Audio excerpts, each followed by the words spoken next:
Excelente. Buenas noches a todos. Les pido, por favor, como siempre, que mantengamos en silencio nuestros micrófonos a lo largo de la plática. Y bienvenidos a la plática número 29 de nuestro programa Red con Familias, que, como les decíamos, ya está en su segundo año de funcionamiento. Hoy estamos, acuérdense que estamos en el ciclo del tema de alteraciones del neurodesarrollo.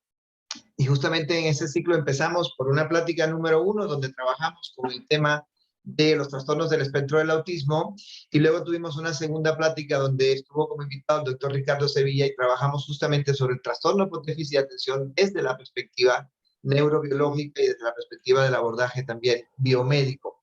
El día de hoy tenemos la tercera de nuestras pláticas de esta serie. Es una plática realmente que complementa de cierta manera la plática inicial que tuvimos con el doctor Ricardo Sevilla, y es una plática donde vamos a hablar del trastorno por déficit de atención desde la perspectiva educativa y desde la perspectiva psicológica. Es una plática que nos va a impartir la licenciada Diana Delgado Reyes, es terapeuta del equipo de Red, que trabaja en la sede que está en Quintana Roo. Ya ves que tenemos varias sedes. Y bueno, para contarles un poquito, Diana es licenciada en psicología por la Universidad Latinoamericana, el Centro Universitario Latinoamericano de Morelos, y además de eso tiene varios diplomados, uno de ellos específicamente en lo que tiene que ver con diagnóstico y con tratamiento de trastorno por déficit de atención. Esa es la razón principal, yo creo, por la que ella es la encargada de esta plática que vamos a ver hoy, y además tiene otros diplomados también en diagnóstico de alteraciones del neurodesarrollo, en diagnóstico y en psicodiagnóstico clínico infantil, y otro también en neurodesarrollo y en intervención temprana. Entonces creo que está excesivamente preparada para podernos dar todo este bagaje desde la perspectiva educativa y desde la perspectiva psicológica que tenemos que también reconocer con respecto al trastorno por déficit de atención. Ana, ya el micrófono es tuyo, también tú ya estás proyectando de hecho la diapositiva, yo aquí nada más me quedo administrando, y bienvenida y adelante, por favor. Muchas gracias, Edel. Bueno, buenas noches a todos. El día de hoy vamos a tener una plática acerca de lo que es el trastorno por déficit de atención desde una perspectiva tanto psicológica como educativa, ¿vale? Entonces, considero, bueno, que este tema es un tema muy extenso. En verdad hay muchísimas cosas para poder indagar, así que traté como de resumir un poquito toda la información, y espero les sea de utilidad, ¿sí?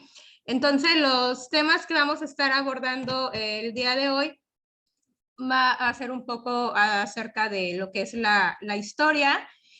Hablaremos también acerca de la descripción diagnóstica, los cambios que se han hecho a través de estos años en los criterios. De igual manera, la evaluación, bueno, qué instrumentos, qué herramientas debemos tomar en cuenta para poder obtener el perfil del menor. Asimismo, el diagnóstico diferencial, todo lo que es también procesamiento emocional dentro del TDA, cómo perciben esos pequeñitos la parte emocional y la regulación de ellas. También vamos a ver acerca de las comorbilidades, digamos que otros diagnósticos van a estar acompañando al TDA. Las dificultades escolares, cómo es que, digamos, estas características relacionadas al TDA van a afectar al desempeño escolar, ¿vale? Y también vamos a hablar un poquito de las estrategias generales. Bien. Entonces, vamos a empezar con lo que es la parte de la historia. Cómo se ha, digamos, visto, cómo es que se ha identificado toda esta sintomatología, principalmente en los niños, ¿no? Entonces, primero vamos a encontrar en 1798 a Sir Alexander, que nos va a hacer mención de un término que es la parte de inquietud mental, ¿vale? Entonces, cuando él habla acerca de la inquietud mental, hace referencia a que existe una falta de atención en estos niños al momento de seguir como las indicaciones o cuando se les habla, parece que los niños no estuvieran como escuchando lo que el adulto les está diciendo, ¿no? Y esto iba acompañado de la parte de agitación motriz, es decir, todo lo que tiene que ver con lo que es la inquietud, ¿no? Por así decirlo. Entonces, él afirmaba que, bueno, esos pequeñitos se movían en exceso, ¿no? Entonces, antes se daba como mucho énfasis en esta parte de motricidad, ¿sí? De que estaban como en constante movimiento y, bueno, decía que el hecho que estuvieran así iba a afectar directamente a la escuela, por lo tanto, iban a haber como muchas dificultades en el ámbito escolar y que por esta razón esos pequeñitos necesitaban algún tipo de intervención o atención especial, ¿sí?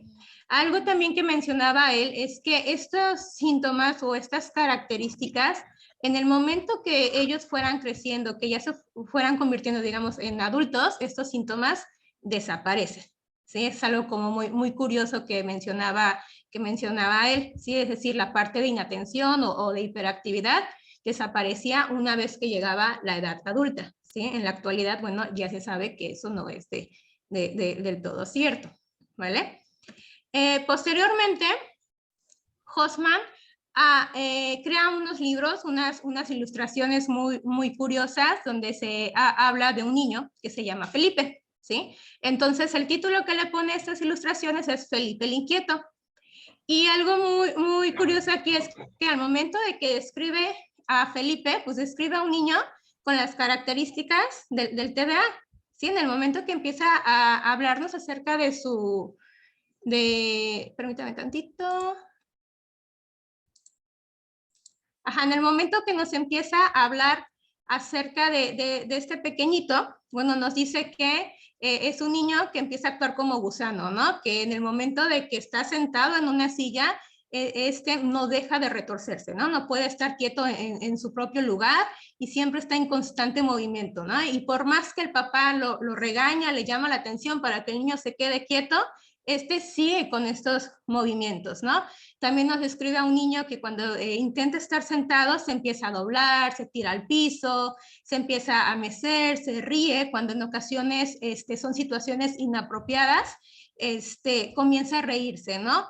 Y va de un lado para otro. Entonces, hacen como mucha referencia a este tipo de características que están muy relacionadas con la parte de impulsividad e hiperactividad. Posteriormente, en 1902, llega Sir George Steele, donde, bueno, él hace un estudio con un grupo de 43 pequeños, en donde empieza a dar como la primera descripción, digamos, clínica acerca del TDA, ¿sí? Donde nos habla de que existe un comportamiento impulsivo, donde existe también la parte de hiperactividad, características también en dificultades en su comportamiento, como el hecho de que son niños como muy desafiantes, niños que en ocasiones buscan llevar como la contraria a sus padres, y también hace referencia a lo que es la inatención, ¿sí? Entonces, algo también que descubre aquí es que estos pequeñitos, en su totalidad, tienen digamos, un nivel intelectual esperado para su edad cronológica, ¿sí? Es decir, algo dentro de la norma, ¿sí? Entonces, al encontrar, digamos, esta relación entre los síntomas que acabo de mencionar y la parte intelectual, menciona que a pesar de ello, estos pequeños pues tienen, digamos, comportamientos que él considera inaceptables y por lo tanto él hace mención de un término que es como el defecto del control moral, ¿sí? Para poder como darle un nombre a toda esta sintomatología. Y bueno, ya a partir de, a mitad del siglo XX, perdón, ya se empieza a utilizar el término de disfunción cerebral mínima, donde ya se acuñe como todos estos sintomatologías, digamos, como relacionado como a una lesión a nivel cerebral, ¿sí?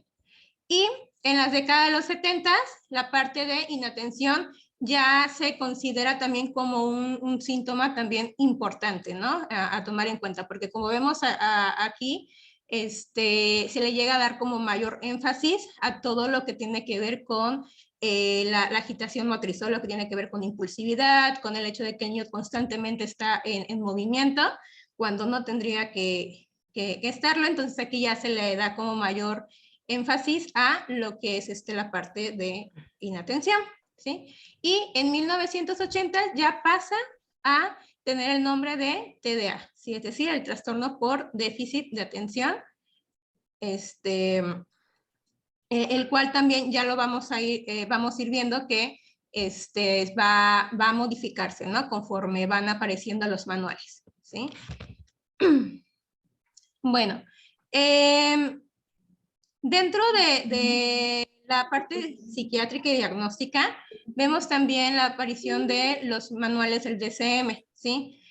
Como hemos visto en otras pláticas, estos van actualizándose, poco a poco van cambiando algunos términos de algunos diagnósticos, otros diagnósticos se eliminan, hay criterios que se empiezan a agregar o otros se empiezan a modificar, ¿sí? Entonces, en el caso del TDA, vemos que en el DSM-3 se habla acerca de hacer la énfasis, como les comentaba hace rato, de la parte de inatención, ¿sí? Ya que anteriormente se hablaba, como les decía, de esta parte como de movimiento.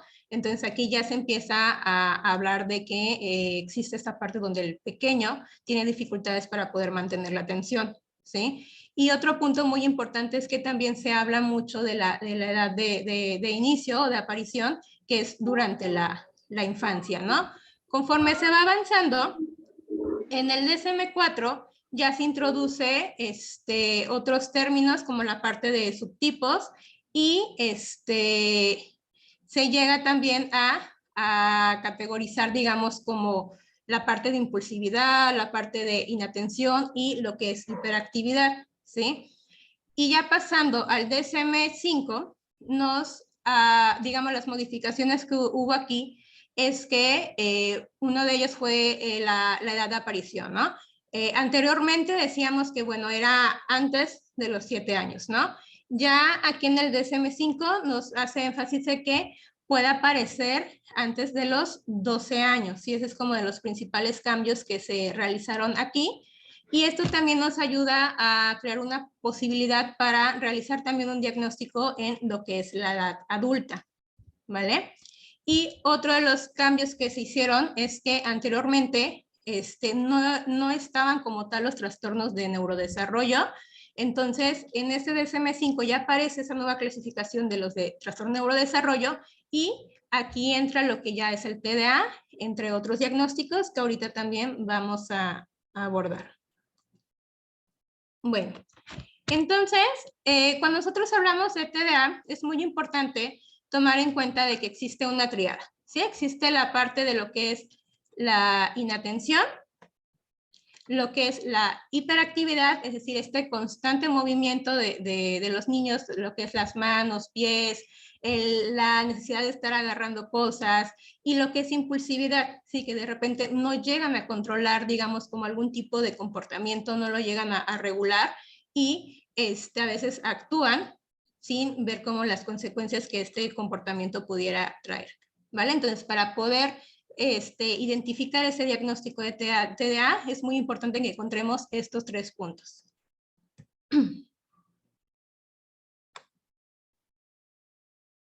Bueno, dentro del TDA encontramos 5 criterios. Uno de ellos es que va a existir un patrón persistente de inatención o hiperactividad e impulsividad, ¿vale?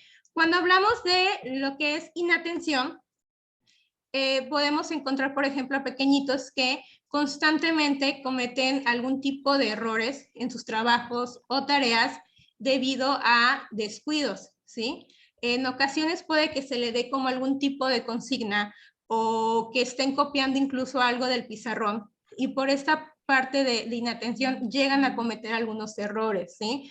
A veces se han escuchado comentarios, ¿no? Es que mi hijo sí lo sabe hacer, ¿sí? Mi hijo sí sabe sumar o mi hijo sí sabe hacer ese tipo de problemas, pero comete muchos errores. Y la realidad es que cuando vemos es que todo el proceso que ellos llevan para realizarlo, digamos, está bien, ¿sí? Pero llegan a haber digamos, tantos episodios de inatención o que tienden a distraerse con otros estímulos, que es cuando cometen ya los errores en ese tipo de ejercicios, ¿no? Al momento de copiar, ya copiaron a lo mejor algún signo matemático mal, ¿no? O la consigna que estaba en el pizarrón ya lo hicieron mal. Entonces, no llegan a prestar, digamos, como la debida atención a algunos detalles, y hablo en general, ¿no? No solo en la parte escolar, sino también a lo mejor para hacer alguna actividad, algún tipo de juego, digamos, ya hablando como de otros contextos fuera de la escuela, estos errores también tienden a ser como muy, muy frecuentes, ¿sí? Encontramos también de que existen dificultades para mantener la atención en tareas o actividades recreativas, ¿sí? Por aquí vemos luego a los pequeñitos que están iniciando como alguna tarea y de repente voltean a ver hacia un lado y parece que están viendo como hacia la nada, ¿no? Ya se distrajeron completamente de lo que estaban haciendo.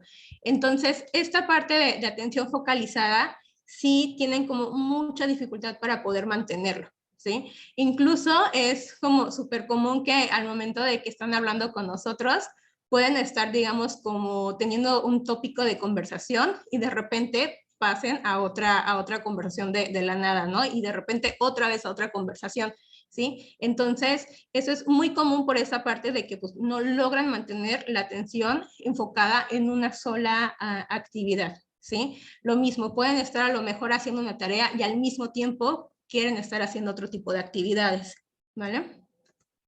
Bien, en el C nos encontramos de que al momento que nosotros les hablamos, pareciera que no nos estuvieran escuchando, ¿sí? A veces estamos repitiendo el nombre constantemente y jamás nos voltean a ver, ¿sí? Y es, digamos, una característica muy común, ¿sí? Entonces a veces recurrimos en esta parte de que no nos escuchan, alzamos la voz y ya de repente ya estamos gritando, ¿no? Y a veces ni así llegan a voltear.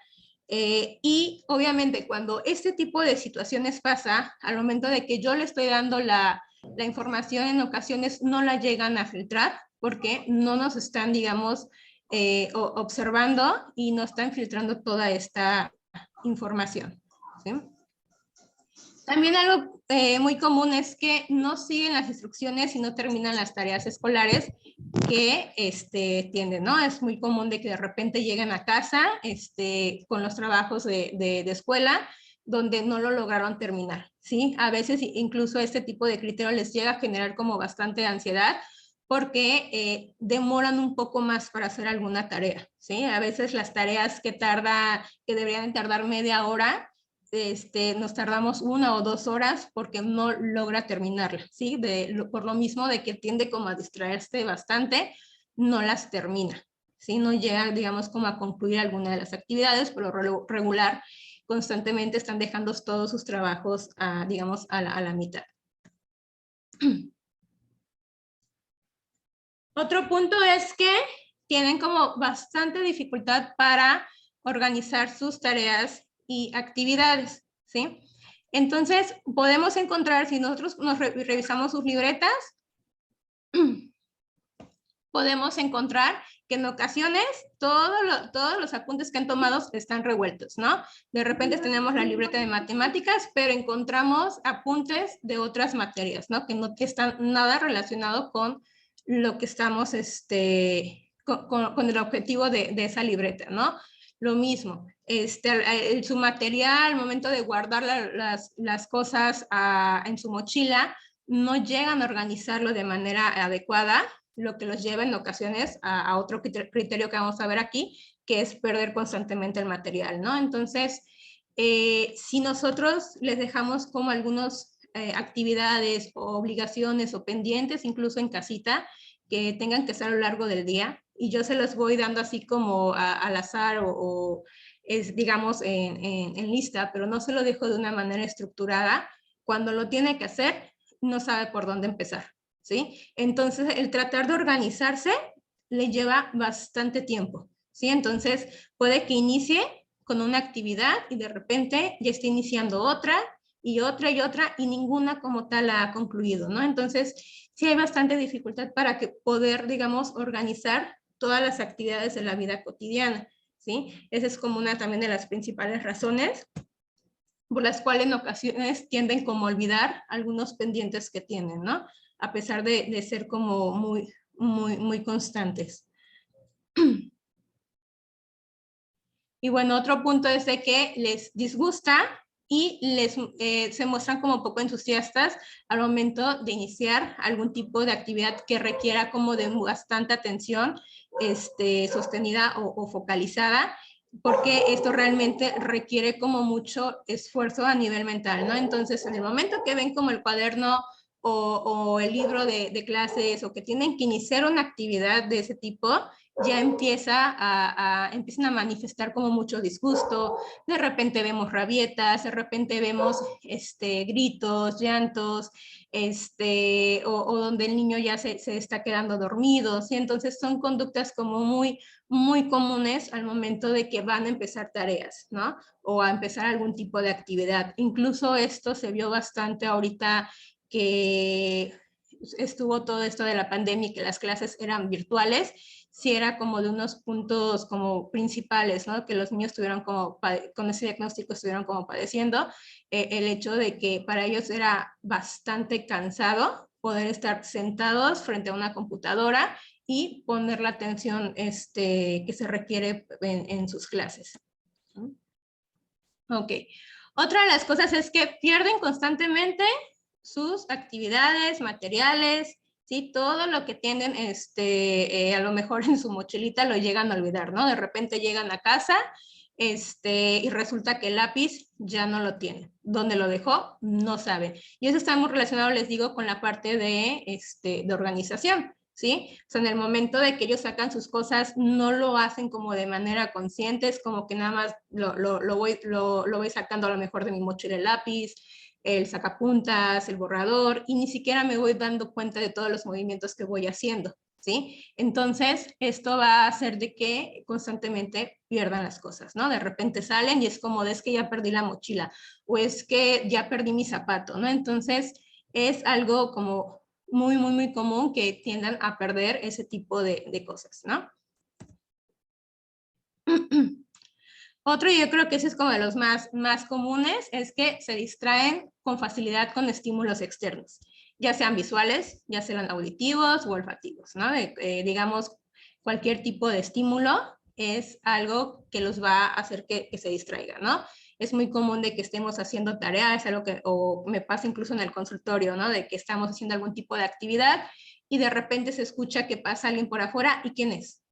¿Sí? Y quiero salir a ver, ¿y qué pasó? ¿Y por qué viene? Entonces, tienden a distraerse con facilidad, ¿no? Cosas incluso tan básicas que a veces nosotros puede que no nos demos cuenta, para ellos es un estímulo que los va a hacer que se distraigan, ¿no? Incluso si en el salón de clases están cerca, sentados cerca del clima o aire acondicionado, este estímulo también puede hacer que pierdan el foco de atención durante sus actividades, ¿sí? Y si los ponemos cerca de una ventana, lo mismo va a suceder, ¿no? Persona que pasa, persona que va a voltear a ver, ¿sí?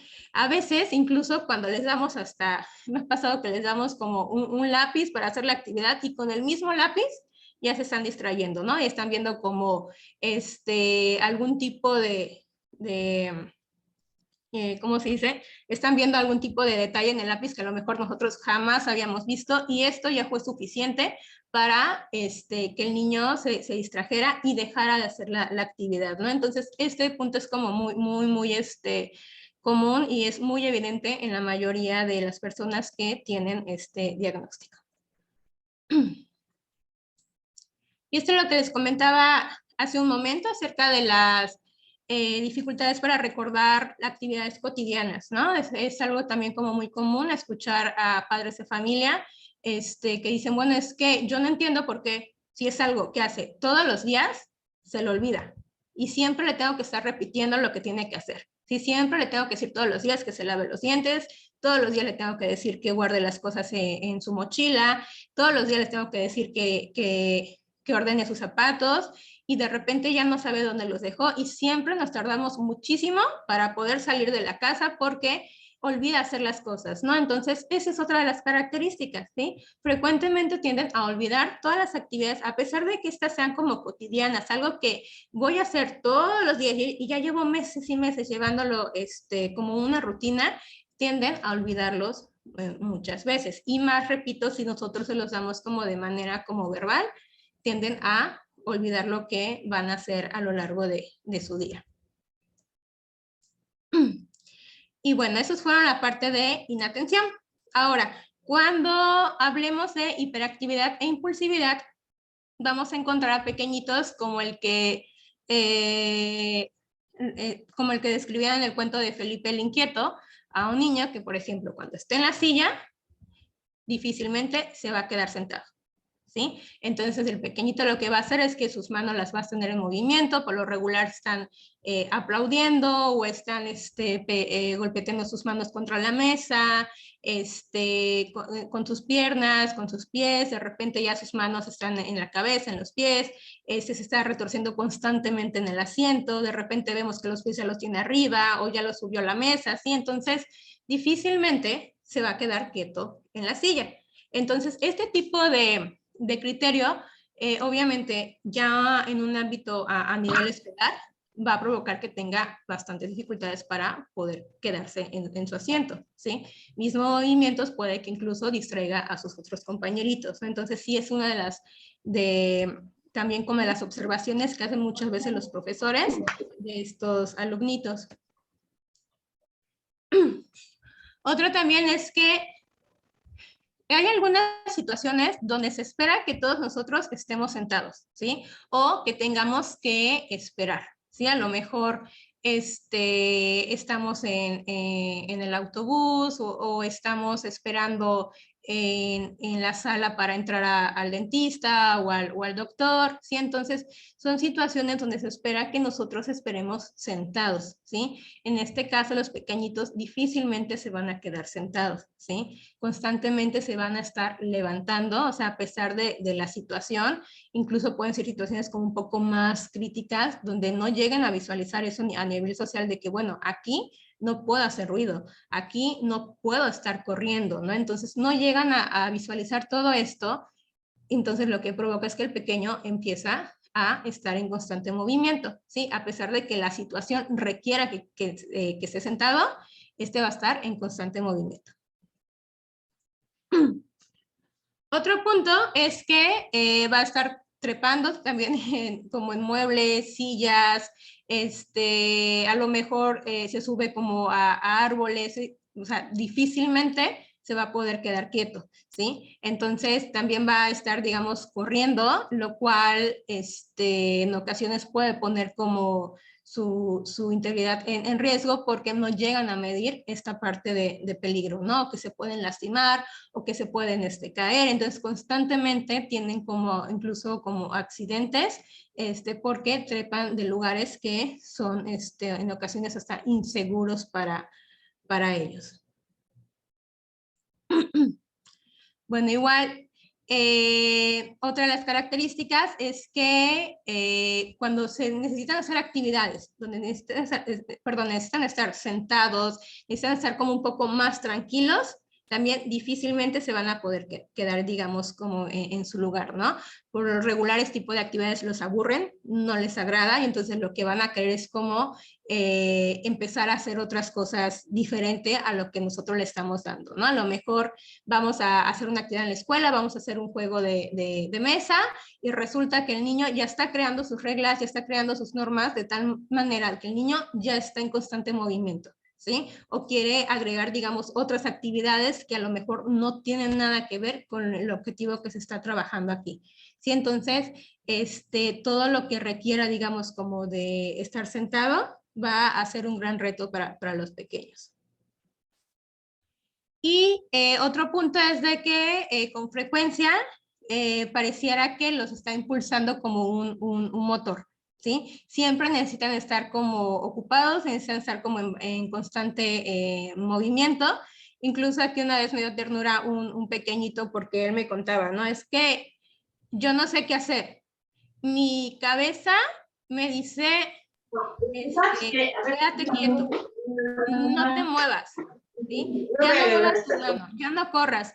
Pero es que pareciera que mi cuerpo tuviera como tuviera otras órdenes y necesita moverse, ¿no? O sea, mi cuerpo necesita correr y mi cabeza dice, no te muevas, por favor, y mi corazón dice, no, yo quiero correr. Entonces, me da ternura que incluso como los pequeñitos llegan a percibir todo esto, ¿no? De que a veces ellos intentan quedarse quietos, pero tienen esta necesidad constante de estar en movimiento para poder, digamos, estar un poco más, entre comillas, regulados, ¿sí? Bueno, también vamos a encontrar que hablan excesivamente, ¿sí? Muchos de los pequeñitos existe una, digamos, verborrea impresionante. Lo que les comentaba hace rato, los tópicos de conversación tienden a cambiar constantemente. Cuando nosotros, por ejemplo, necesitamos hacer una actividad, no sé, tareas o incluso en consultorio nos damos cuenta, ¿no? Cuando hacemos alguna valoración que requiere como de que el niño esté sentado, que siga algunas instrucciones, que conteste algunos problemas, te lo conteste y de repente te empiezan a hablar de algo, ¿sí? Y los quieres redirigir y otra vez, ¿no? Y los rediriges y a lo mejor dijiste una palabra y esa palabra hizo que se acordaran de algo y te empiezan a hablar de eso, ¿sí? Entonces, constantemente uno tiene que estarlos redirigiendo porque hablan bastante, ¿sí? De hecho, algo también que les ocurre aquí a los pequeñitos dentro de las escuelas es que esto llega a afectar a nivel social también con sus compañeritos, porque tienden como en ocasiones a rechazarlos o ya no querer jugar con ellos porque dicen es que fulanito habla mucho y no me deja hablar a mí y yo le quiero contar algo y él sigue hablando y a mí no me deja, ¿no? Y lo mismo también ocurre ya dentro del salón de clases donde a lo mejor decimos, bueno, es que ya cambié al niño constantemente de lugar y en lugar que lo pongo, lugar que habla. ¿Sí? Y hasta yo lo puse junto a mí para que no hable con sus compañeras y hasta a mí ya me hizo la plática, ¿sí? Entonces es muy, muy común ese tipo de situaciones donde su habla es excesiva, no son como muy receptivos, no permiten que, digamos, si yo estoy diciendo algo, el otro me va a contestar y va a haber una reciprocidad y se va a hacer un canal de comunicación con el otro y va a haber interacción. Aquí no, ¿sí? Simplemente empiezo a hablar de manera excesiva y no permito que alguien más interactúe en mi conversación, ¿sí? Y también otro punto es que tienden a responder de manera impulsiva. A veces no hemos terminado de dar una instrucción, no hemos terminado de hacer una pregunta y ya nos están contestando, ¿sí? Apenas vamos a decirles, por ejemplo, eso es también como muy común en valoración. Una vez me pasó que le iba a dar una consigna con un manual y la niña estaba agarrando la pluma para poder rayar el manual, ¿no? Para poder contestar. Entonces, ¿qué pasó ahí? Es que no esperó a que se le diera la consigna, supuso que tenía que hacer algo y toma la acción, ¿no? Entonces, lo mismo ocurre, les repito, cuando les hacemos preguntas, apenas estoy estructurando mi pregunta cuando ya me respondieron, ¿sí? Apenas voy a dar la indicación cuando ya se adelantó, ¿sí? Entonces, no logran, digamos, como esperar, tienden a ser como muy impacientes en esta parte, por lo que digamos, adelantan a cuando no hemos terminado de dar como tal la consigna o la pregunta. ¿Sí? Vamos a encontrar también lo que es la dificultad para esperar los turnos, ¿sí? Todo lo que tenga que ver con juegos de mesa, juegos competitivos, en la parte escolar, ¿no? Que a lo mejor tienen que hacer fila para comprar o tienen que hacer fila para poder salir, tienden a ser muy impacientes aquí, ¿sí? Se tienden a frustrar con facilidad. Muchas veces incluso lo ven como actos de injusticia, de por qué a otros se lo van a dar primero y por qué a mí no, si yo tengo hambre, yo lo necesito ahorita. Entonces, lo mismo va a ocurrir, ¿no? A lo mejor queremos ir al cine y para ir al cine nosotros tenemos que esperar en una fila, ¿no? Entonces vamos a ver aquí al pequeñito con las preguntas de ¿ya casi? ¿Ya casi? ¿Ya quiero entrar? ¿Ya vamos a pasar? O al niño que tiende como a frustrarse aquí y ya a detonar como a nivel conductual, ¿no? Y es por lo mismo que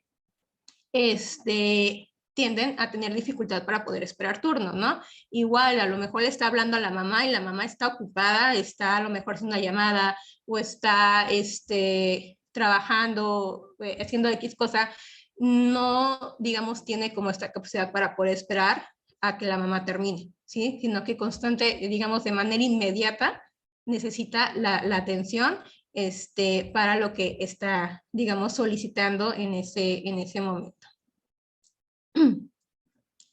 Y bueno, también con frecuencia van a tender a interrumpir o a, digamos, inmiscuirse con otros, ¿no? Si estamos haciendo, digamos, algún tipo de actividad, como decíamos, puede que estemos trabajando y en ese momento van a llegar a interrumpir la actividad, ¿no? Que a lo mejor para nosotros es como muy, muy importante, no lo logran como visualizar como tal, sino ya en ocasiones ya después como que dicen, chin, ¿qué hice? ¿No? A lo mejor no tuve que haber hecho eso, pero en el momento tienden a tener como ese tipo de comportamientos, digamos, más impulsivos.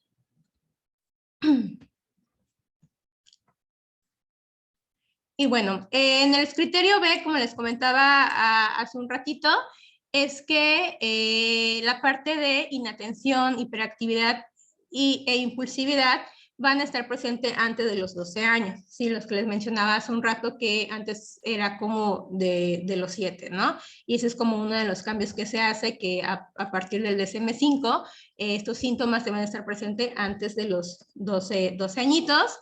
Estos síntomas tienen que estar presentes en 2 o más contextos, es decir, puede estar en la parte, digamos, como escolar, en casa, en el trabajo, en la parte social, a lo mejor con algunos amigos o con algunos familiares, deben estar presentes, ¿sí? En 2 o más de estos contextos. Por lo regular aquí donde más los vamos a encontrar es como en la parte escolar, es como lo más común, que en la escuela donde implica como toda esta parte de reto a nivel, digamos, atencional y también de control de sus movimientos, pues van a haber como mayores dificultades en la parte de la escuela y lo que es en casita, ¿sí? Más cuando tienen que hacer actividades como las tareas, o digamos, sus responsabilidades de la vida cotidiana, es cuando se van a presentar las dificultades. Bueno, también este tipo de situaciones van a afectar, digamos, digamos, su funcionamiento a nivel social, lo que les comentaba hace rato, ¿no? El hecho de que tienen como estas características de que son como muy impulsivos, que tienden a hablar, digamos, de manera excesiva, a no esperar turnos, entre otros. Obviamente, a nivel social van a haber como muchas situaciones que van a ser como muy difíciles para ellos, ¿no? También porque en ocasiones no llegan a poder regular sus emociones, lo que los lleva a que no tengan una buena solución de conflictos, ¿sí? Entonces en la parte social es como de una de las que se encuentra como muy, muy afectadas. Obviamente su funcionamiento en la escuela también puede, digamos, como disminuir, y también en la parte laboral, ya hablando obviamente como de una edad adulta, ¿vale? Bueno, para poder nosotros encontrar esta parte diagnóstica, debemos hacer una evaluación, ¿sí? Esta evaluación, un punto muy importante es poder hacer una buena historia clínica, ¿sí? En esa historia clínica debemos indagar, digamos, todos los antecedentes heredofamiliares, es decir, del lado de mamá y papá, si alguno de ellos, presenta algún tipo de diagnóstico, ¿no? Ya sea TDA, algún trastorno emocional, depresión, ansiedad, esquizofrenia, discapacidad intelectual, trastornos de aprendizaje, ¿sí? Entonces tenemos que encontrar todos estos antecedentes heredofamiliares. Hay ocasiones donde como tal no existe un diagnóstico, digamos, clínico o de manera oficial, pero a raíz de que sus pequeñitos comienzan a presentar estas dificultades, hay papás que empiezan, detectan también en ellos, ¿no? Como es que a mí me pasa lo mismo, o es que cuando yo iba en la escuela también me pasaba esto, o sufría de tal, tenía problemas para poner la atención, yo tardaba mucho en hacer mis tareas, y entonces empiezan a detectar como algunos puntos en ellos, ¿no? En ocasiones incluso ya por interés propio también asisten a algún tipo de valoración para identificar si también presentan como tal algún diagnóstico, ¿no? Entonces, este punto es como muy importante. También si existen antecedentes personales patológicos en el menor, tenemos que hacer una muy buena historia de desarrollo desde que estaban, digamos, de la parte del embarazo, nacimiento, cómo fue desenvolviéndose en la parte escolar, a nivel social, ¿sí? Todo esto con la intención de tener toda la información necesaria y poder descartar también otros diagnósticos, porque muchas veces nos llegamos como digamos, como a encontrar muchas características similares, ¿no? Entonces, la historia de desarrollo nos va a ayudar a ir descartando todos estos puntos y encontrar, digamos, criterios más relacionados a este diagnóstico, ¿sí? Debemos conocer también la historia educativa, cómo se desenvuelve, qué dificultades tiene, qué reporta las maestras o los docentes, cómo convive con sus compañeros, si tiene amiguitos, los escoge, cómo es la relación con ellos, ¿no? Y también un punto que yo considero como muy importante es la dinámica familiar, ¿sí? ¿Qué rol tiene mamá dentro de la familia? ¿Qué rol tiene papá? ¿Quién pone las reglas? Si ambos padres están de acuerdo con las reglas, si manejan el mismo tipo de crianza, si están separados, no están separados, si hubo algún tipo de evento o situación, digamos, importante que hay que tomar en cuenta, ¿no? Como divorcios, separaciones, que se mudaron, algún tipo de fallecimiento dentro de la familia, ¿sí? Entonces, son puntos como muy importantes que debemos tomar en cuenta porque también de alguna manera influye en el comportamiento del niño, ¿sí? Y bueno, otro punto también son los hábitos, ¿no? O sea, ¿qué hace el niño? ¿Sí? ¿Qué es lo que hace desde que se despierta hasta que se duerme? ¿No? ¿A qué hora se despierta?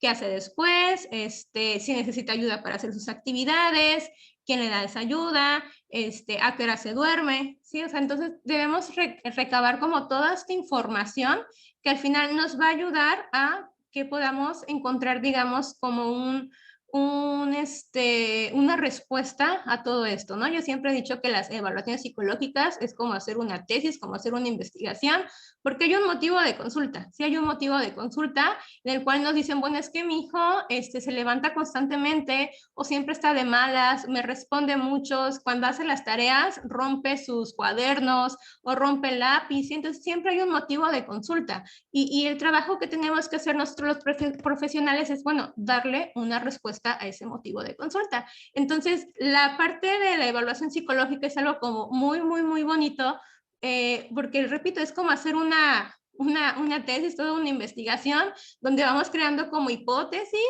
vamos recopilando información, tanto como de los padres, de las personas que más conviven con los niños, con los profesores, lo que observamos en el consultorio y todo la información que nos aportan las pruebas también estandarizadas, ¿sí? Entonces, con todo este conjunto, logramos darle una respuesta a la situación actual, ¿vale? Entonces, una vez que tenemos nuestra historia clínica, nuestro motivo de consulta, ya sabemos qué herramientas vamos a utilizar, ¿sí?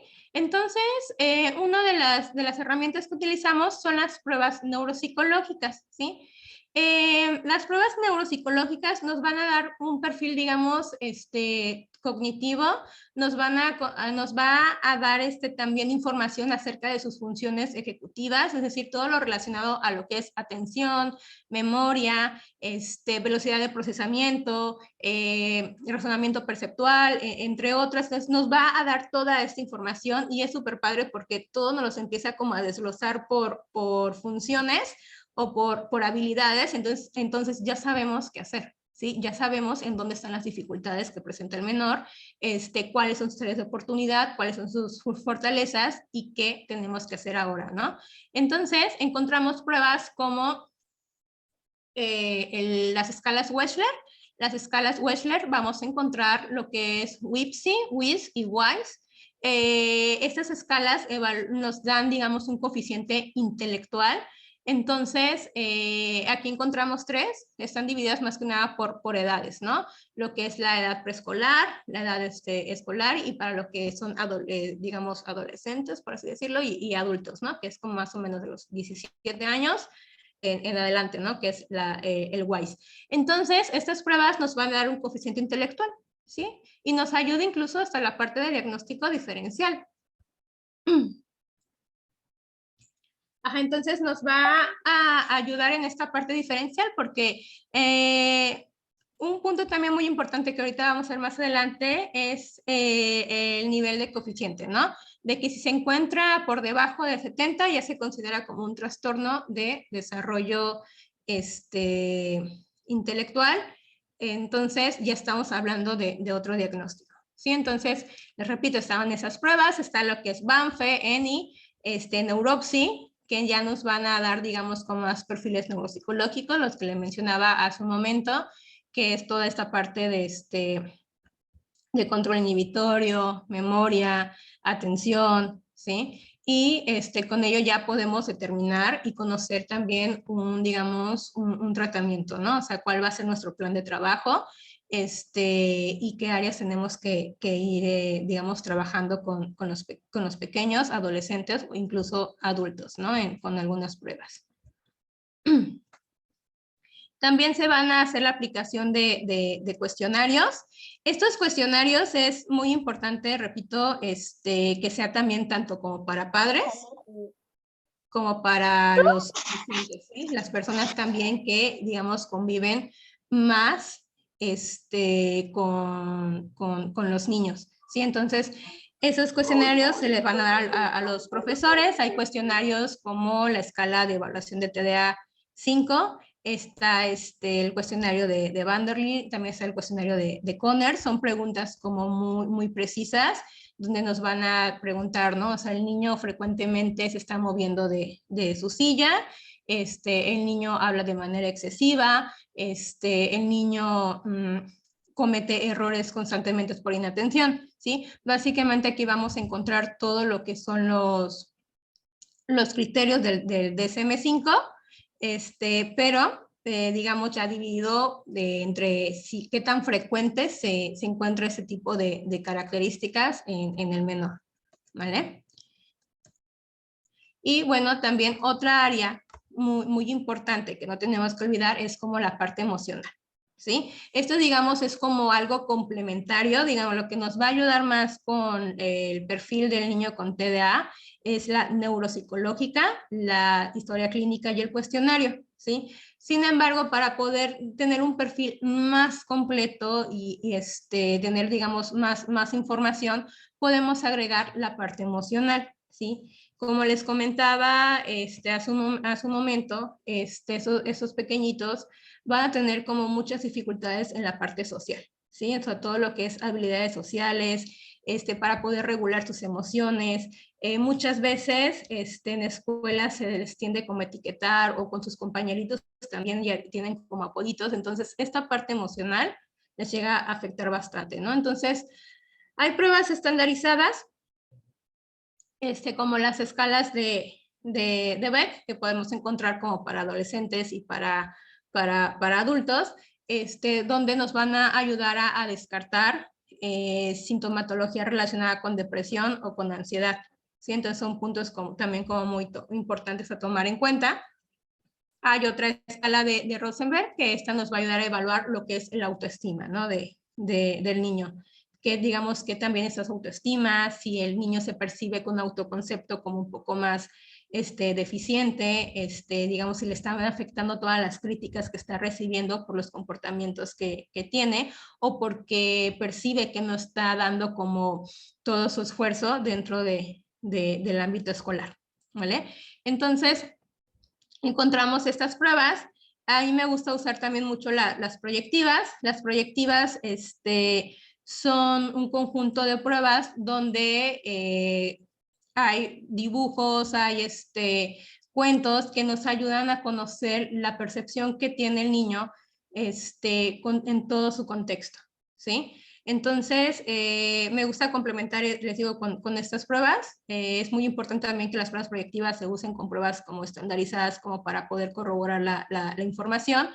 Pero en verdad las proyectivas nos arroja también bastante, ¿no? Nos van a hablar de cómo percibe, por ejemplo, las figuras de autoridad, cómo percibe a mamá, si la percibe como un ser amoroso o la percibe como alguien que tiende a castigar, o alguien que tiende a condicionar a sus hijos, si percibe un ambiente inestable, incluso hasta salen información como de preocupaciones económicas, o el temor al castigo, o el temor a que dejen de ser queridos por sus padres, rivalidades incluso con sus hermanos, con compañeritos en la escuela, temores, fantasías, toda esa parte psicológica llega a estar plasmada aquí, ¿no? Entonces, esta prueba también del test de la familia nos arroja bastante información de la dinámica familiar, ¿no? O sea, cómo percibe a papá y, digamos, quién, según desde su percepción, quién es el que pone reglas en casa, ¿no?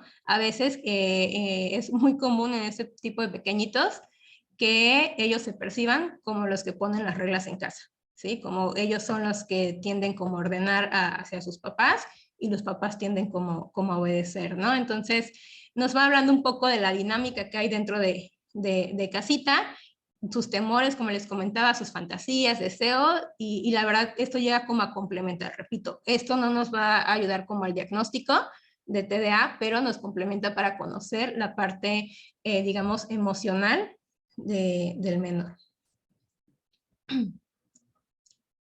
Bueno, dentro del TDA y cualquier diagnóstico, tenemos que hacer un diagnóstico diferencial, ¿sí? A veces se cree que hacer un diagnóstico es algo muy sencillo y la realidad es que no, ¿sí? En ocasiones luego me han preguntado, es que fíjate que el niño no, mi sobrino no habla, ¿qué tiene? ¿Sí? O el niño se la pasa corriendo, ¿qué tiene? ¿Sí? Entonces no es tan fácil, ¿no? Es como si nosotros fuéramos al doctor y le dijéramos, es que tengo fiebre, ¿qué tengo? ¿Sí? O sea, ¿qué enfermedad tengo? ¿Qué infección tengo? Entonces, con un solo síntoma, pues es muy difícil poder dar como tal un diagnóstico, ¿no? Entonces, para poder, digamos, identificar en dónde se encuentra, tenemos que cumplir con varios criterios, ¿sí? Entonces, en ocasiones se puede llegar a confundir, ¿sí? De que a lo mejor si estamos hablando de un TDA, ya dijimos que debe haber una triada, ¿sí? Que debe estar la parte de inatención, hiperactividad e impulsividad, ¿sí? Van a predominar alguno de ellos, pero debe existir esta triada, ¿no?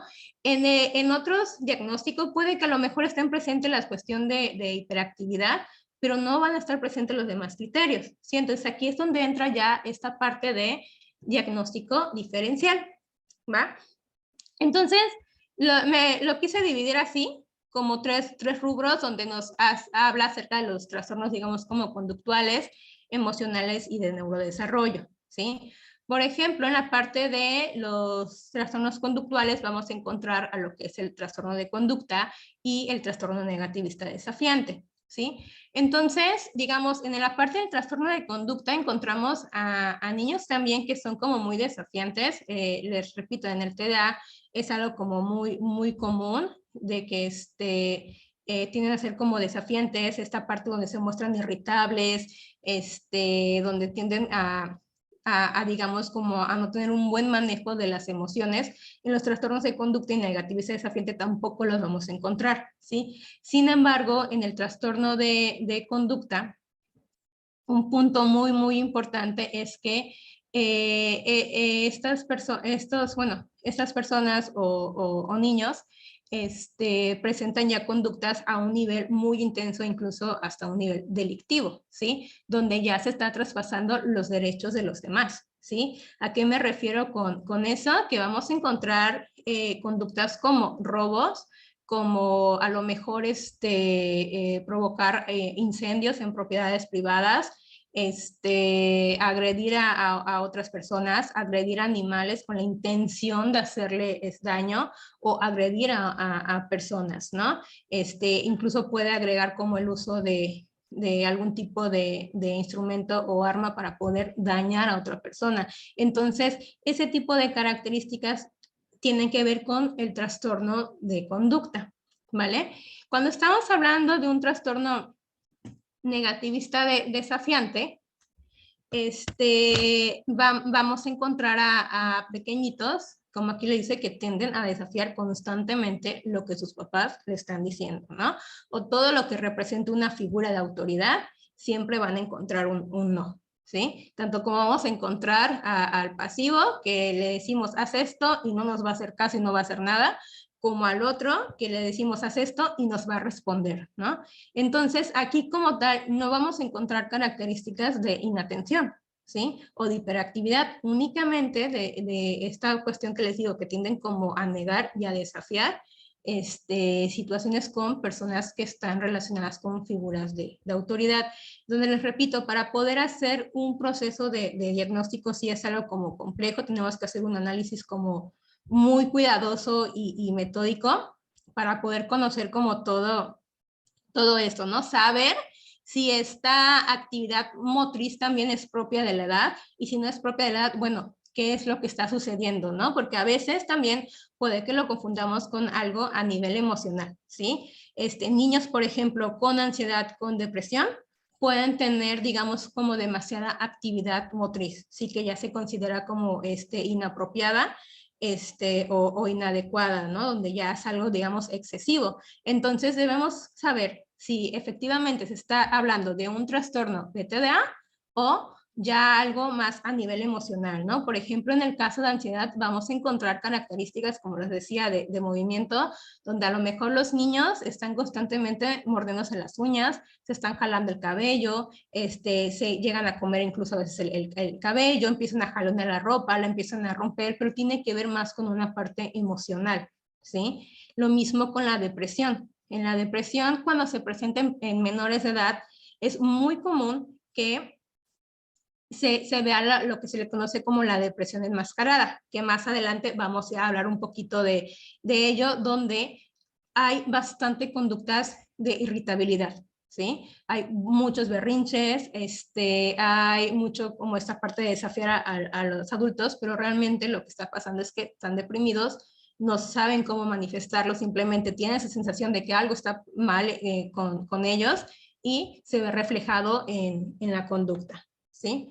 En la parte de apego reactivo, este diagnóstico, en primer lugar, únicamente se da en casos de niños con, en situaciones como muy vulnerables, es decir, niños que han estado viviendo en casas hogares, que han cambiado constantemente de tutores, y como tal no han tenido un apego seguro con alguna persona. Entonces, lo que hace es que tienden a tener un comportamiento muy impulsivo con algunos adultos donde no tienen como un filtro, ¿no?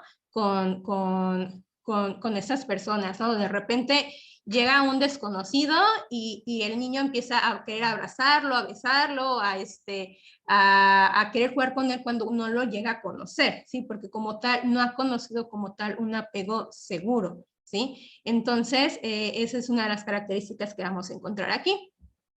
Dentro de los trastornos de neurodesarrollo, bueno, encontramos al autismo, donde aquí hay como varios puntos muy importantes, donde está la parte donde no hay como tal una buena interacción, hay dificultades en la parte de comunicación, ¿sí? Y eso dentro del TDA no vamos a encontrar estos criterios, ¿no? La parte del trastorno específico del aprendizaje, lo que vemos aquí es que como tal sí está la situación de atención, no hay problemas con la parte de hiperactividad, pero por ejemplo, con las materias de matemáticas, de cálculo, o con lo que tiene que ver español, hay dificultades, ¿sí? O sea, sí prestan como tal la atención de la correspondiente, como tal, no hay comportamientos a nivel de hiperactividad o impulsividad, pero para poder comprender los procesos matemáticos o de electroescritura, ya hay dificultades, ¿no? A lo mejor escriben algo y un apunte les dicto y al momento que termina el apunte les digo, a ver, ahora cuéntame de qué se trató lo que anotaste, ¿no? Y de repente no hay comprensión, ¿no? Es como de, no sé qué fue lo que anoté. Y dentro del desarrollo intelectual, como les comentaba hace rato, un punto, digamos, como básico para este diagnóstico, es que vamos a encontrar un coeficiente inferior a 70, ¿sí? Entonces, ya si encontramos un coeficiente inferior a 70, ya se considera como un trastorno de desarrollo intelectual, lo que antes se le conocía como discapacidad intelectual. Ok, entonces por eso les comentaba que en la parte de diagnóstico diferencial sí es muy importante hacer una buena entrevista con los padres, hacer toda esta recopilación de información también con los docentes, las pruebas, porque en verdad hay algunos diagnósticos que se les pueden parecer, pero los criterios siempre van a ser muy distintos, ¿no? Como los fuimos mencionando ahorita. Bueno. Otro punto muy importante dentro de este diagnóstico que quería agregar es la parte del procesamiento emocional, ¿sí? Porque también aquí vamos a encontrar, digamos, como otra área de oportunidad en estos pequeñitos, ¿sí? Entonces, para tener un poco de contexto, vamos a hablar acerca de las emociones, ¿sí? Entonces, esto con la finalidad también que podamos como sensibilizarnos con ellas. En ocasiones decimos que hay emociones malas y emociones buenas y no es así, ¿sí? O sea, todas las emociones tienen como tal una función, ¿sí? El hecho de que a lo mejor para nosotros no sean como muy placenteras algunas emociones no significa que estén mal, ¿sí? Entonces, el hecho de que sintamos enojo es por algo, ¿no? El hecho de que sintamos miedo también es por algo. Si yo siento miedo, a lo mejor voy en la calle y está solo y es de noche y siento miedo, eso va a hacer que yo de alguna manera esté como en alerta o me mantenga salvo, ¿sí? Entonces, las emociones como tal tienden a ser adaptativas, ¿sí? Es decir, nos van a preparar a nosotros, a nuestro organismo para la parte de la acción. Como les comentaba, si me enojo, igual alguien, no sé, me quita algo, hablando de niños, ¿no? Les quitan su juguete, entonces va a preparar su organismo para la parte de acción, ¿no? Viene también acompañado de las funciones sociales, donde nosotros tenemos esta necesidad de poder comunicar nuestro estado emocional, ¿no? En el momento de que nos llega a suceder algo con, no sé, en la escuela, con nuestra familia, con nuestros hijos, tenemos esta necesidad de poder compartir esa información con alguien más. Si decir, sabes que hoy no fue un buen día, hoy en verdad la pasé mal, entonces en el momento que nosotros lo verbalizamos, sentimos como una paz, una tranquilidad, ¿no? Entonces también es necesario poder canalizar de esa manera nuestras emociones, ¿sí? Otra de las funciones que vamos a encontrar es que las emociones son motivacionales, ¿sí? Si yo me siento feliz, si yo me siento emocionada, voy a querer hacer algo, ¿no? Entonces, muchas veces en el caso de las personas con un diagnóstico, al tener muchas dificultades o al tener, digamos, algunos fracasos al momento de querer hacer algo, de que tienen en mente una expectativa y de repente no la cumplieron, obviamente va a generar emociones como tristeza, desesperanza, que como tal ya no los va a motivar a hacer algo, ¿no? Entonces, en el momento que ven el reto es como de, ya no quiero, ¿sí? Entonces, esta parte adaptativa también entra aquí, ¿no? Donde, ¿para qué lo hago si voy a quedar en ridículo? ¿Para qué lo hago si va a ocurrir tal cosa, ¿no? Entonces, de alguna manera se están como protegiendo, ¿no? Ay, permítanme. Y bueno, entonces, vamos a contar aquí dos puntos, ¿no? O sea, la parte como de las características que vamos a encontrar de manera frecuente y de las que vamos a encontrar de manera infrecuente, ¿vale? Entonces, algo que vamos a encontrar aquí dentro de este procesamiento emocional es que como tal hay una hiperactividad ante situaciones de desagrado, ¿sí? Algo que a lo mejor para nosotros sea muy insignificante, algo que a lo mejor no tiene mucha importancia, para los niños con TDA va a ser algo enorme, ¿sí? Va a ser algo muy feo. Entonces, a lo mejor hoy le dije, ¿sabes qué? No te voy a comprar el dulce que te dije, ¿no? Entonces, de repente el niño ya empieza con frases de, es que eres la peor mamá del mundo, tú no me quieres, ya me voy a ir de la casa, y empiezan con una hiperactividad muy, muy fuerte, a veces por cuestiones muy mínimas, ¿no?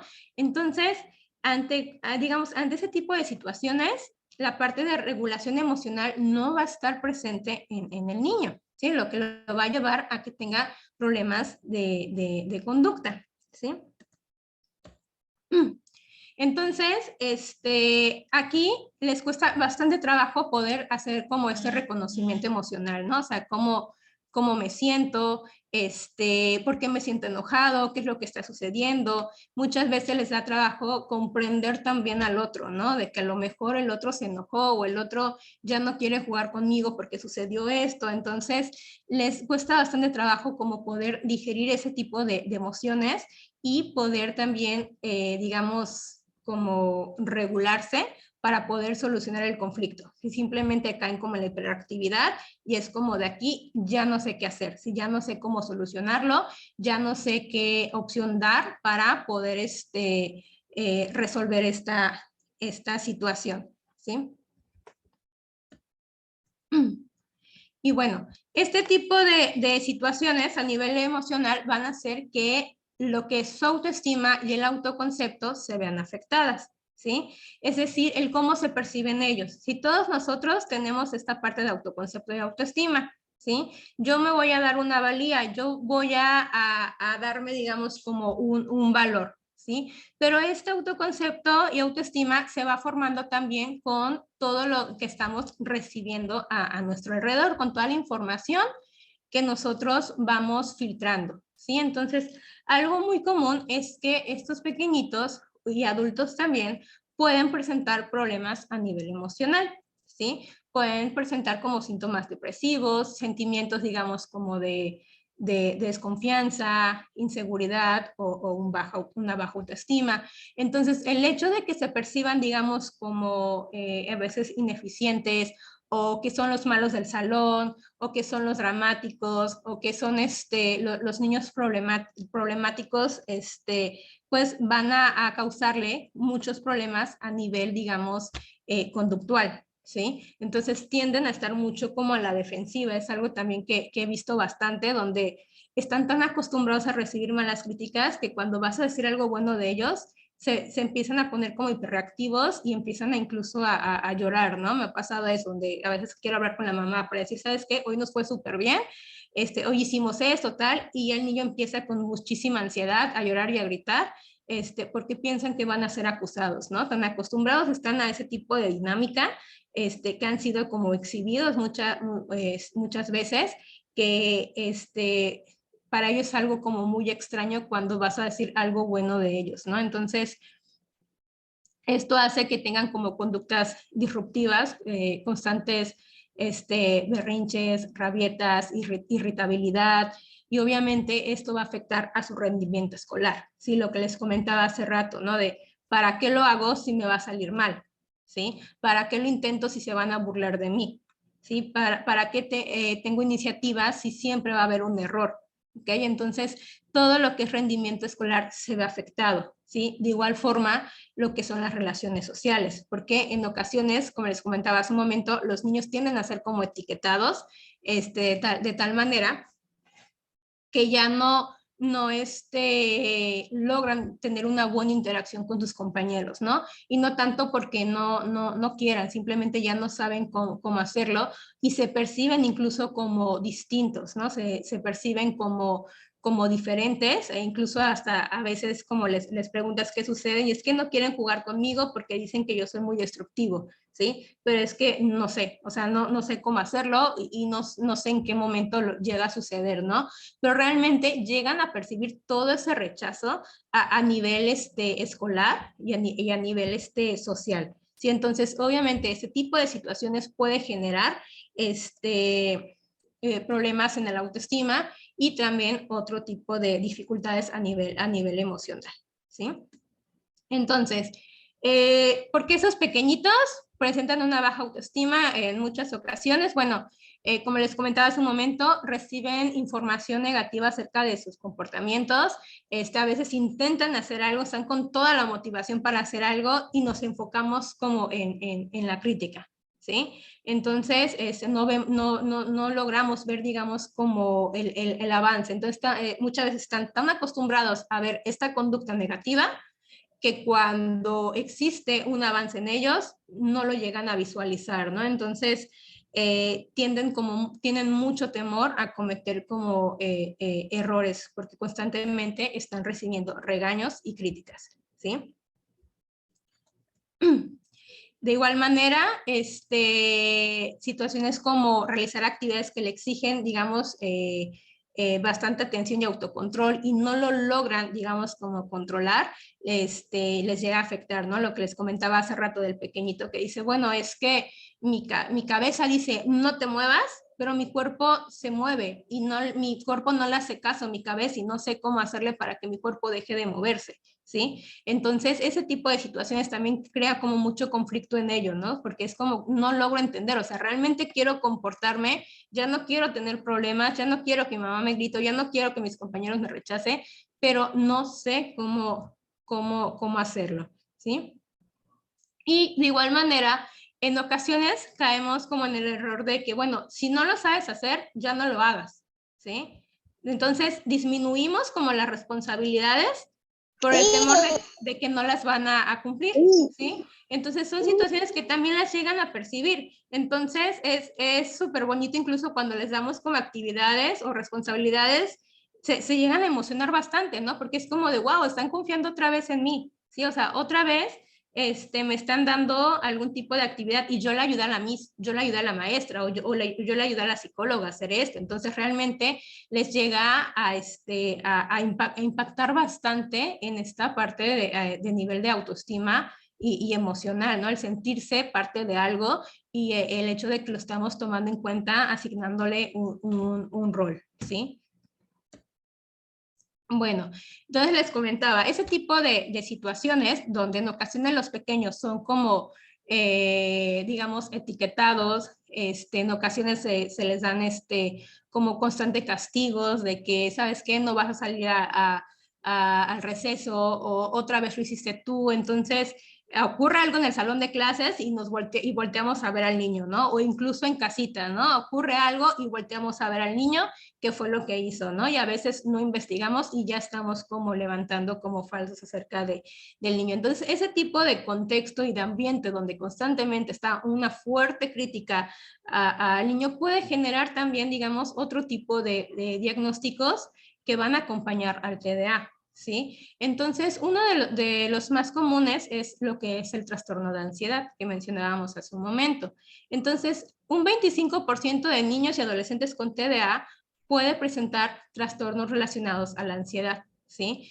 Cuando se presenta estos diagnósticos de ansiedad, vamos a encontrar preocupaciones y miedos constantes, ¿sí? Entonces, supongamos que aquí, en esta parte, el niño o la persona que presenta ese diagnóstico visualiza como todas las herramientas que tenemos para enfrentar un problema como muy mínimos, ¿sí? Muy mínimos.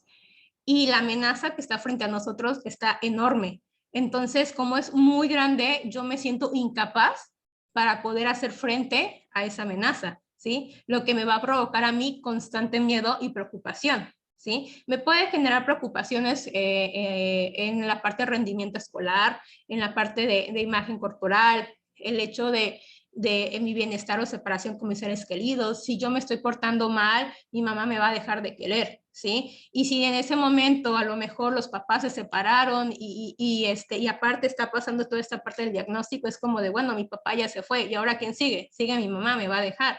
Entonces, existe como también ese miedo por dejar de ser queridos por los papás, ¿no? situaciones también sociales de que a lo mejor van a estar expuestos a algún tipo de crítica o evaluación, que si voy a hacer un examen lo voy a reprobar, ¿sí? Porque siempre salgo mal en los exámenes y siempre soy un burro, y si participo en clases me van a juzgar o se van a burlar de mí o la maestra me va a regañar, ¿sí? Entonces, son constantes preocupaciones por lo mismo que perciben que sus herramientas para hacer frente a esas situaciones son mínimas, ¿sí? Y la amenaza es enorme. Entonces me va a pasar lo peor del mundo si hago esto, ¿sí? Me va a pasar lo peor del mundo si hago tal. Entonces eso genera que síntomas, digamos, a nivel fisiológico, ¿sí? Entonces vamos a encontrar palpitaciones, niños que de repente nos están diciendo es que mi corazón late muy fuerte, ¿sí? Siento que me voy a morir, siento que mi corazón, era lo que decía un pequeñito, ¿no? Es que siento que mi corazón va a latir muy fuerte hasta que se va a parar, ¿sí? Y siento que me voy a morir. Entonces, se van a presentar tipo de palpitaciones, sudoraciones, temblores, y esto les va a llevar a la necesidad de que se tengan que morder las uñitas, que tengan que estar mordiendo cositas, cables, cepillos, el lápiz, de repente vemos que se empiezan a jalar el cabello hasta a tal grado de ya dejarse, digamos, una parte ya sin cabello, ¿no? O se lo comen o empiezan a romper la ropa, ¿no? Entonces, vamos a encontrar ese tipo de características porque al final sienten toda esta ansiedad, y esas características que les mencioné ahorita es como una manera para poder regularla y canalizarlo. Obviamente ese tipo de conductas no son las más sanas ni las más adaptativas, ¿sí? Entonces, cuando vamos a encontrar todo esto, estamos hablando ya de un trastorno de ansiedad, ¿sí? Entonces, cuando hablamos de ese diagnóstico, nos dice que hay excesivas preocupaciones, excesivos miedos por el hecho de que perciben las herramientas muy pequeñas y la amenaza es muy grande y me va a provocar sintomatología física que me va a llevar a algunas conductas para poder regularla, y dichas conductas no son adaptativas, ¿vale? Como les comentaba, jalarse el cabello, morderse las uñas, a veces hasta un grado de llegarse a sangrar sus deditos. Ok.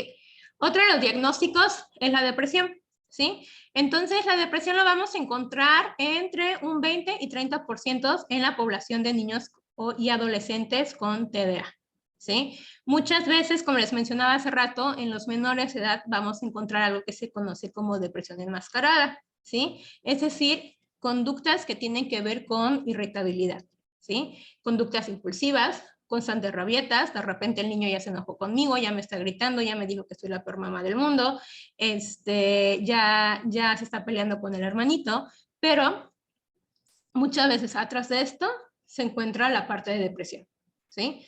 Porque resulta que el niño ya tiene alteraciones también en su sueño, es decir, ya no duerme de manera estable. Si antes se dormía a las 8 de 8 o 9 de la noche, ya se está durmiendo más tarde, o se despierta constantemente durante toda la noche. Me dice que tiene pesadillas, o por el contrario, ya quiere pasar casi todo el día durmiendo y toda la noche durmiendo, ¿sí? De igual manera vamos a encontrar alteraciones en el apetito de las dos presentaciones, como el niño o la persona que no va a querer comer, que no tiene hambre, como el que va a comer más. Sí, vamos a encontrar como estas dos polos en esta parte del apetito y del sueño. También empiezan a tener pérdida de interés en actividades placenteras, ¿sí? Si me gustaba antes salir a jugar al parque o andar en bicicleta o hacer alguna actividad recreativa con papás o sus hermanitos, ya no muestran como mucho interés en ellas, ¿sí? Ya por lo regular quieren estar aislados, quieren estar encerrados, únicamente jugando con una consola o un videojuego, y ya no quieren tener ningún tipo de interacción con las personas que anteriormente tendrían como a convivir, ¿sí? Hay idea de desesperanza, es decir, lo que les comentaba hace rato, ¿para qué lo hago si todo nos va a estar mal? ¿Para qué le digo a mi mamá si ni me va a creer? ¿Para qué saco buenas calificaciones y me van a decir que todo modos está mal? ¿sí? Y en casos más severos ya hay deseos de muerte, ¿no? Entonces sí hay que tener aquí como mucho cuidado. Muchas veces se cae como en el mito, en el error de decir es que lo hacen para llamar la atención, eso como tal no existe.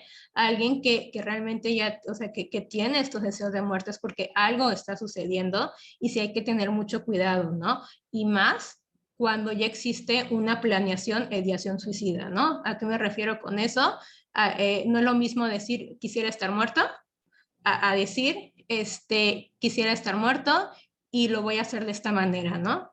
O voy a buscar el método o ya investigué los métodos, ¿no? Entonces, ya cuando hay planeación, sí es algo como que tenemos que tener mucho cuidado.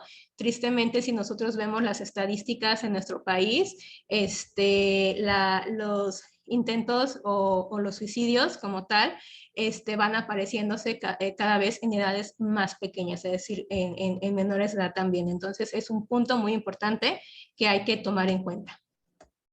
Y bueno, vamos a encontrar también los trastornos de conducta que mencionábamos hace un ratito, donde esta comorbilidad es la más frecuente en el TDA. ¿Sí? Es lo que más vamos a encontrar en esos pequeñitos, es decir, las dificultades que tienen con las figuras de autoridad.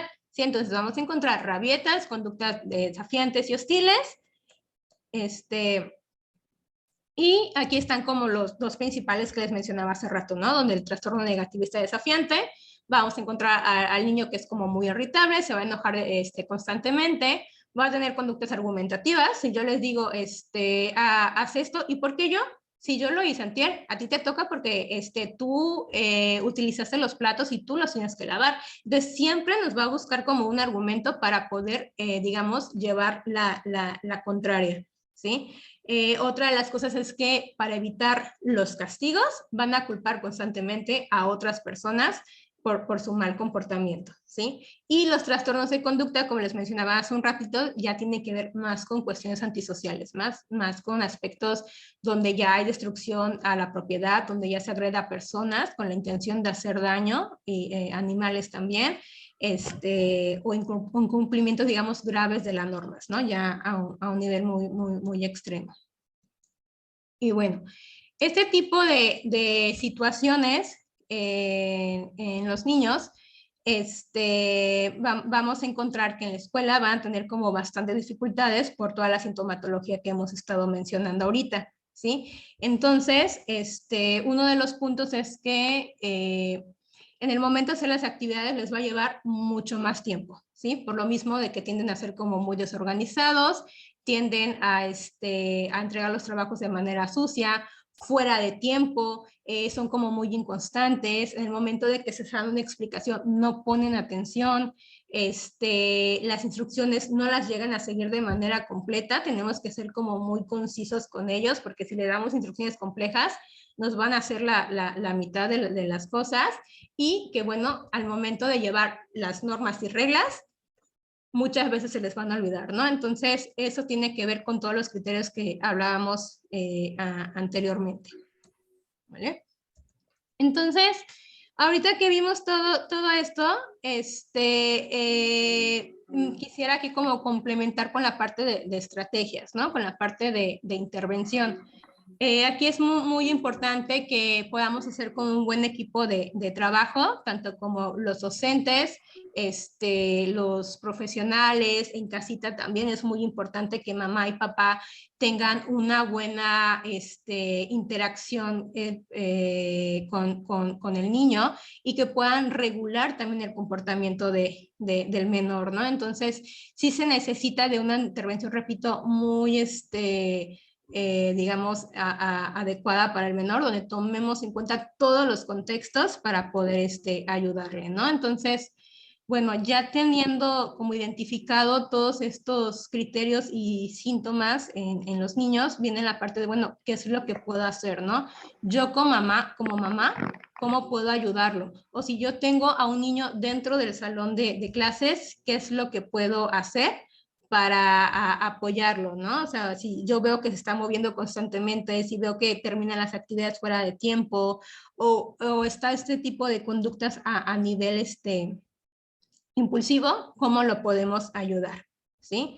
Entonces, aquí dividí como en varios puntos, digamos como por áreas, donde me quise enfocar primero en la motivación, ¿no? Donde primero necesitamos hacer que este pequeñito, bueno, se sienta motivado para poder hacer las cosas, se sienta, digamos, con la emoción de sentirse como apoyado por parte de los demás.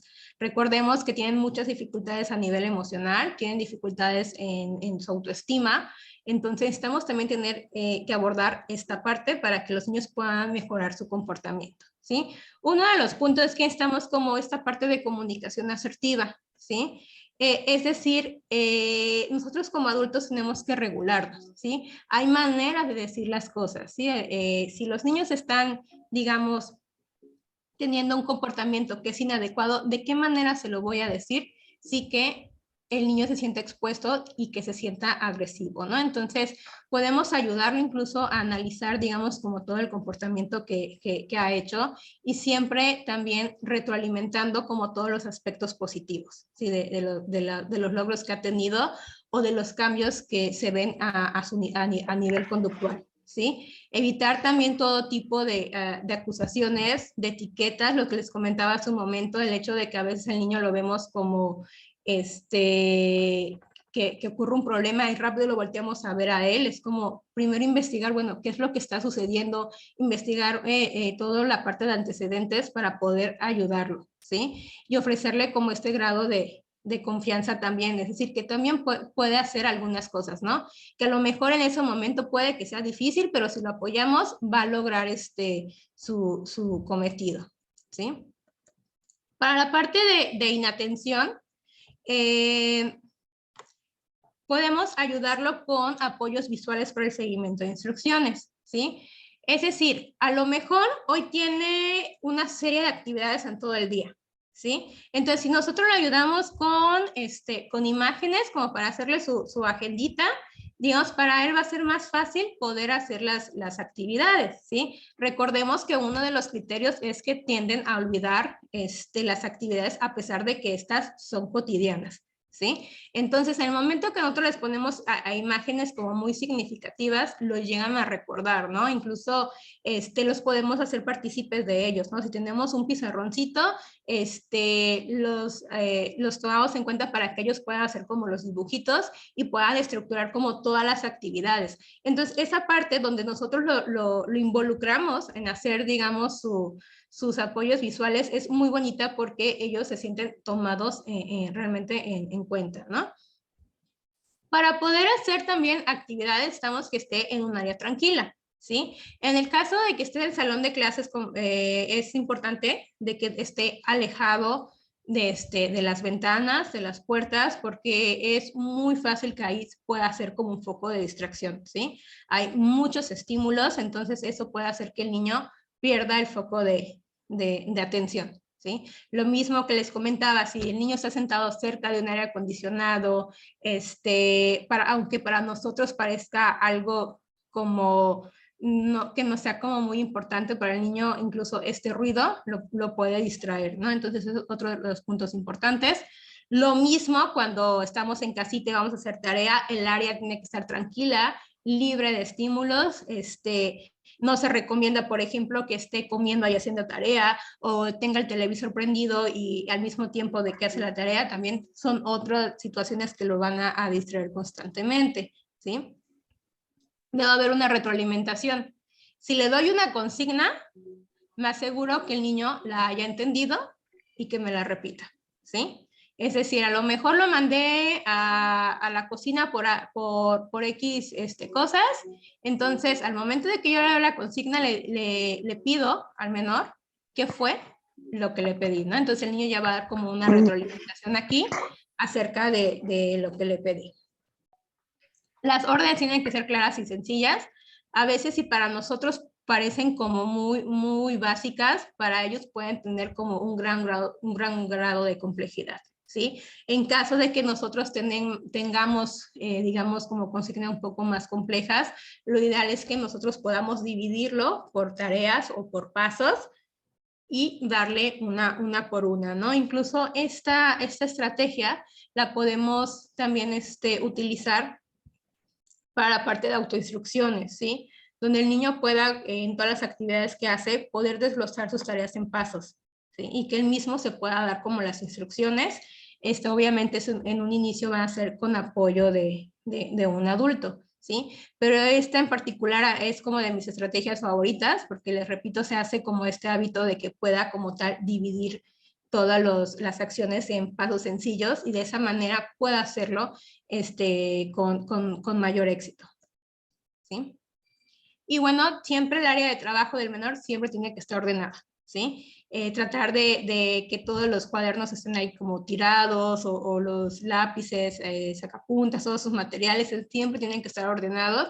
Yo por lo general les recomiendo a los papás que tengan como alguna lapicera con divisiones y que cada división tiene que tener un material para que de esa manera pueda, digamos, organizar mejor su área de trabajo o los materiales para el uso de la escuela.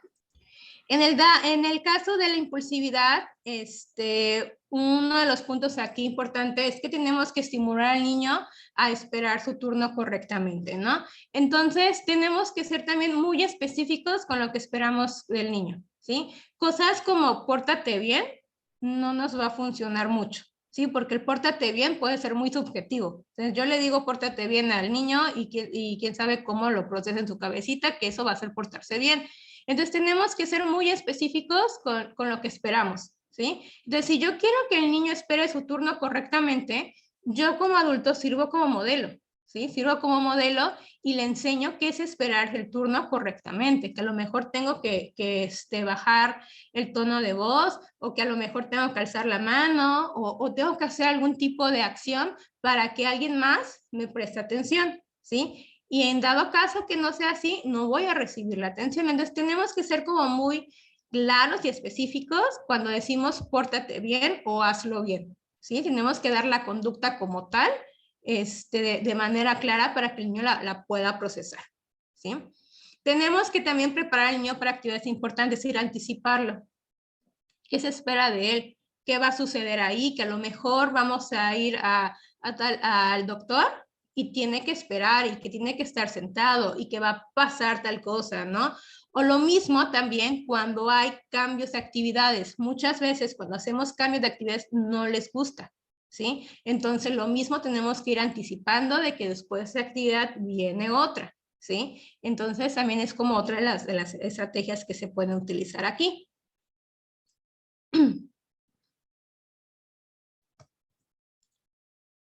Las reglas, como les comentaban, tienen que ser claras y las consecuencias lógicas, ¿sí? Aquí se recomienda que las consecuencias sean de manera inmediata. En ocasiones ocupamos algo que se llama economía de fichas. Los castigos tienen que ser inmediatos. El sistema de recompensas también tiene que ser algo inmediato. No es lo mismo que yo le diga, de aquí al final de mes, te prometo que te voy a dar eso. No tienen que ser como cosas inmediatas. Igual las consecuencias. En el caso de las consecuencias sí es importante determinar también tiempos, que existan también retroalimentaciones, ¿sí?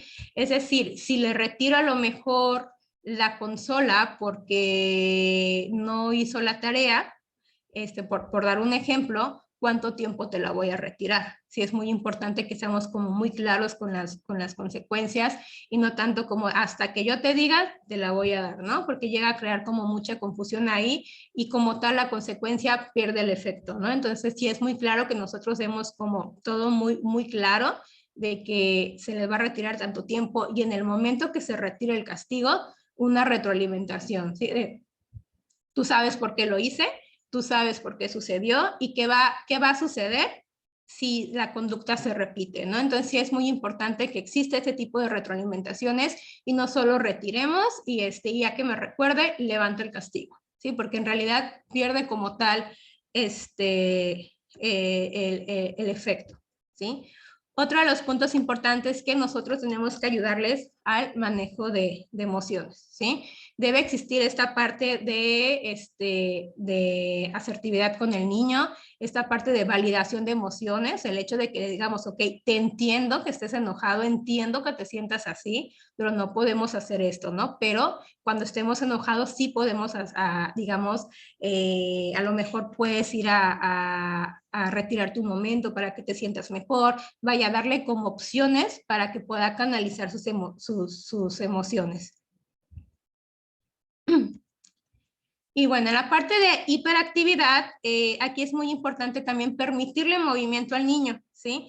En el caso de salón de clases, muchas veces se cae en la parte de donde no queremos que el niño se mueva y que todo el tiempo esté sentado. Sin embargo, él necesita moverse, ¿sí? Necesita un poco de movimiento. Entonces, una manera para tener al niño en movimiento dentro del salón de clases es que podemos asignarle algún tipo de actividad, ¿sí? Pero que tenga como tal una función, ¿sí? El hecho de que a lo mejor yo le diga, oye, ayúdame a borrar el pizarrón, o ayúdame a repartir los lápices, ayúdame a levantar los cuadernos de tus compañeros. Entonces aquí ya le estamos permitiendo que el niño pueda estar en movimiento, ¿sí? Que pueda canalizar como toda esta necesidad de actividad motriz y pueda, digamos, regularse en cuanto a su comportamiento. Entonces, esto le va a permitir a disminuir estos tiempos de hiperactividad, ¿sí? Otro de los puntos es que debe haber mucha planeación y ejecución de conducta motriz, ¿sí? Es decir, paro, pienso y actúo, ¿sí? Debemos ayudarle como estos 3 puntos al niño. Muchas veces aquí, cuando son hiperactivos, quieren hacer algo, quieren agarrar a lo mejor un libro y cuando lo agarraron ya se les cayó muchas cosas, ¿no? Entonces, tenemos que ayudarles aquí nosotros como adultos a, ok, que primero defina su meta, en esta parte se detenga, piense cómo lo va a lograr y en este momento actúe. ¿Sí? Entonces sí se requiere aquí que esto sea como de manera constante, que sea diario, que aprovechemos cualquier oportunidad en casita para llevar a cabo estos 3 puntos, ¿no? Donde se tiene que detener, tiene que pensar y ejecutar la acción, ¿sí? Otra de las estrategias es que ya fuera del horario de clases, se recomienda bastante que tengan algún tipo de actividad física, algún tipo de deporte, natación, fútbol, vaya, un deporte donde les permite estar como en constante movimiento y que al final, repito, este movimiento siempre va a tener un objetivo, porque si dejamos a un niño con hiperactividad, impulsividad, únicamente gritando, brincando, subiéndose los muebles, lo único que vamos a lograr es que el niño llega a un punto donde se desregule y ya va a ser muy difícil que nosotros lo podamos como tranquilizar. Entonces, todas las actividades que tengan como tal un movimiento debe tener como una secuencia, una planeación y un objetivo, ¿sí? Y bueno, como conclusiones, hoy vimos que en el diagnóstico del TDA vamos a encontrar esa tríada de inatención, impulsividad e hiperactividad, ¿sí? Estos 3 puntos pueden presentar como algún predominio en alguno de ellos, es decir, puede resaltar la parte de inatención o puede resaltar la parte de impulsividad o bien la de hiperactividad, ¿sí?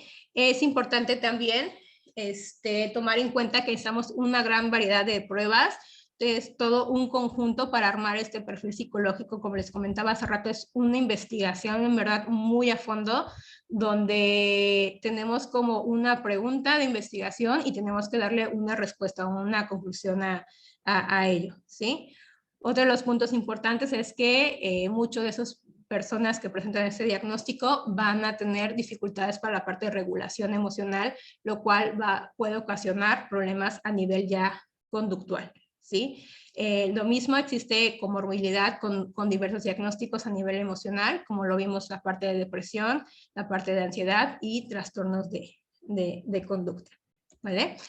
Les agregué aquí un poquito de bibliografía, donde les agrego libros tanto como para padres como para docentes, también como profesionales.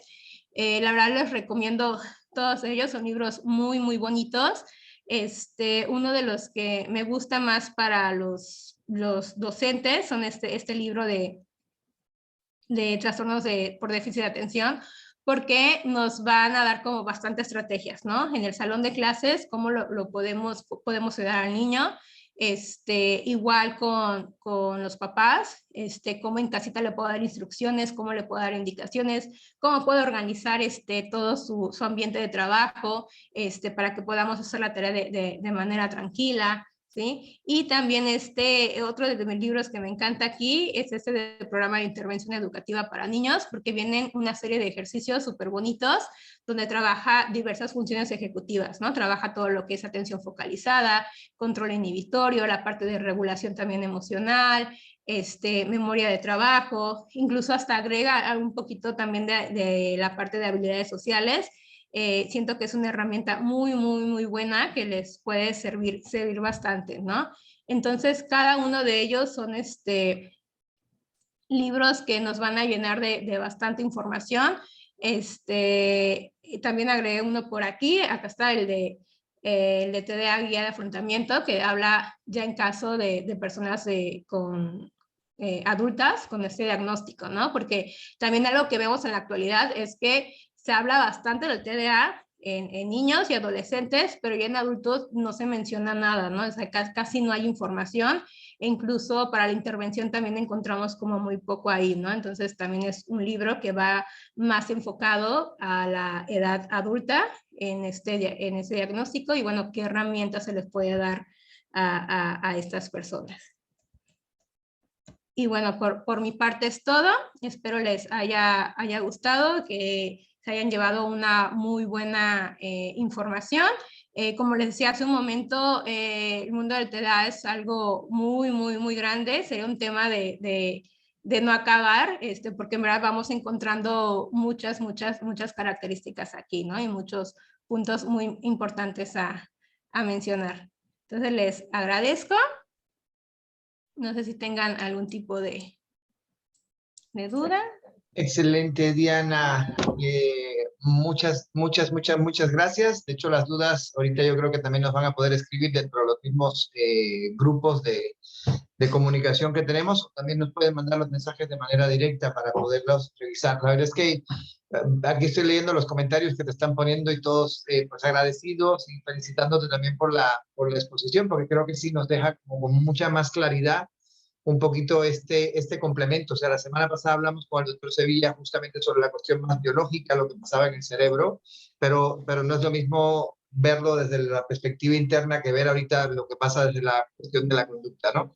Y yo creo que sí es muy importante también que no se nos olvide lo significativo que es poder diferenciar cuando estamos hablando de un trastorno por déficit o con déficit de atención, cuando estamos hablando, por ejemplo, de un trastorno de conducta, cuando estamos hablando de un trastorno del espectro del autismo. Siempre hay muchos indicadores que nos hacen confundirnos, o a muchos especialistas. Yo sigo recibiendo muchos niños que llegan y que tienen un evidente trastorno del espectro del autismo, por ejemplo, y que le dijeron en algún momento que era déficit de atención, porque el niño se movía y brincaba todo el tiempo, ¿no? Una y otra vez.